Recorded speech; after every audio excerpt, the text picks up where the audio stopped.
선생님 안녕하세요. 급식마녀입니다. 오늘 선생님과 함께 영어학을 어떻게 기출 분석하는지 알아보도록 할 건데요. 제가 이 방법을 써서 8개월 만에 영어학 전공 점수에서 2점 감점에 그치는 그러한 효과를 봤으니까요. 선생님도 저와 함께 알아보고 좋은 점수 얻으시길 바라겠습니다. 제일 먼저 저는 영어학 기출문제를 2018년부터, 그러니까 선생님 기준으로 하면 2021년이 되겠지요. 가장 최근 것에서부터 가장 오래된 것까지 이르기까지 논술형부터 먼저 단면으로 출력했습니다. 단면 출력한 그 기출문제를 오려서, 가위로 오려서 A4 용지에 이렇게 붙였어요. 그리고 제목으로는 연도, 유형, 문항 번호 이렇게 써놨습니다. 답은 써놓지 않았고요. 답은 1년 내내 써놓지 않았어요. 그 이유는 제가 이거 한번 만들면 1년 내내 여러 번 반복해서 수십 번이고 봐야 되는 내용이기 때문에 제가 일부러 답을 여기다 적진 않았습니다. 만약에 답을 불가피하게 적어야 될 때에는 이 뒷장에다가 다른 A4 용지를 써서 거기에 답을 적는 방식을 취했고요. 그때그때마다 제게 떠오르는 인사이트들은 저는 포스트잇을 이용해서 붙여놨어요. 그러면 제가 나중에 이 문제에 대한 저의 통찰이 변했을 때는 포스트잇을 간단히 떼버리고 또 수정할 내용이 생기면은 다른 포스트잇을 붙이면 되기 때문에 저는 굳이 여기 A4 용지는 더럽게 쓰지 않고 좀 깔끔하게 유지하도록 노력했습니다. 이렇게 상공 펀치를 이용해서 구멍을 낸 뒤에 저는 이 파일을 이용해서 여기다가 영역별로 다 껴놨거든요. 그래서 뭐 앞부분은 통사론, 뒷부분은 뭐 포네틱스 넣고 포놀로지 넣고 몰폴로지 넣는다든지 해서 영역별로 정리를 했고 연도별로 정리는 하지 않았어요. 왜냐면 결국에 기출 분석을 해서 우리가 얻고자 하는 효과는 이 흐름을 파악해서 앞으로 어떤 문제가 나올 것이다 라고 하는 예상을 하기 위함이잖아요. 그런데 연도별로 보는 것도 중요하지만 영역별로 모아놔야 출제자들이 좋아하는, 선호하는 유형이 어떻게 변화하는지 우리가 알 수 있기 때문에 저는 영역별로 분류하시는 것을 추천드립니다. 그리고 선생님께서 요즘 공부하시는 내용이 만약에 통사론이다. 그러면 내가 2021년도에 기출을 분석하려고 하면 그 기출문제 중에서 통사론 부분 문제 한 5, 6개 정도를 뽑아서 그 문제들을 먼저 보는 방식을 취하는 거죠. 즉 1번부터 마지막 번호까지 순서대로 기출문제 분석을 하는 것이 아니라 선생님이 요즘 공부하시는 내용학적으로 학습하고 계시는 내용에 해당되는 문제를 뽑아서 먼저 그 문제부터 기출문제 분석하는 것이 좋겠다고 생각합니다. 이 작업이 말도 못하게 길고 지루하고요. 시간도 엄청 잡아먹어서 처음에 기출 분석을 하는 건지 아니면 내가 오리고 붙이고 미술 시간에 온 건지 착각할 정도로 정말 많이 시간이 걸리거든요. 하지만 선생님 저를 믿고 저도 되게 짧은 시간 안에 합격을 해야 되는 상황이었잖아요. 그런데도 충분히 이 기출 분석을 많이 할 수 있었고 이렇게 오리고 자르는 이 과정이 없었다면 저는 나중에 기출 분석을 할 때 좀 체계적으로 할 수 없었을 것 같거든요. 그래서 저를 믿고 선생님도 한번 제대로 오려서 선생님 손수 오리시고 붙이셔서 이 노트를 만드는 과정을 겪으셨으면 좋겠습니다. 처음에는 2021년부터 그리고 2014년까지 그러니까 논술형 문제만 보셨으면 좋겠어요. 왜냐하면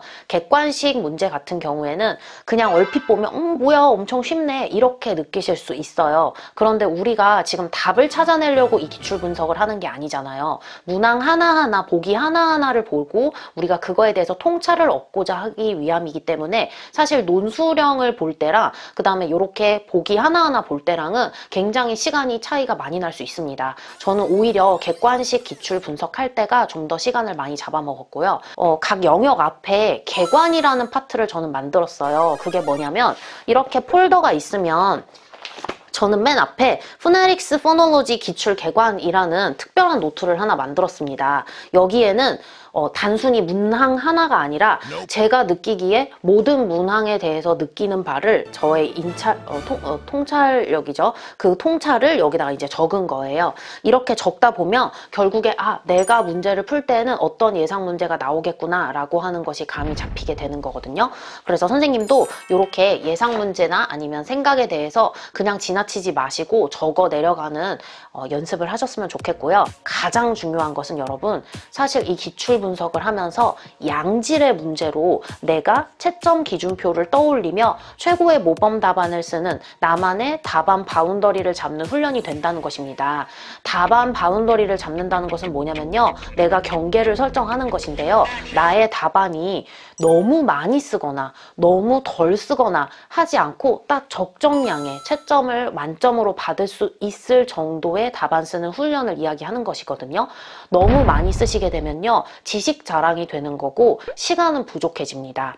너무 적게 쓰시게 되면은요, 그러면 채점을 할 수 있는 유효 키워드라고 하죠. 그 유효 키워드가 없기 때문에 선생님이 점수를 가져가실 수가 없어요. 그래서 우리에게 주어지는 여러 줄 중에서, 답안지 중에서 다 채우려고 꼭 굳이 노력하는 것이 아니라 내 나름대로의 채점 기준표를 머릿속에 그린 다음에, 아, 이건 4점짜리 문제인데 여기서 identify 하는 것이 1점, explain 하는 것이 뭐 2점이겠구나, 그리고 여기서 conditional state 하는 것이 뭐 2점이겠구나, 이런 식으로 나만의 채점 기준표를 떠올리고 답안을 작성하셔야 유효 키워드 채점이 되어서 고득점 하실 수 있습니다. 이제 제가 실제로 어떻게 기출문제 분석을 해서 고득점 했는지를 한번 보여드리도록 하겠습니다.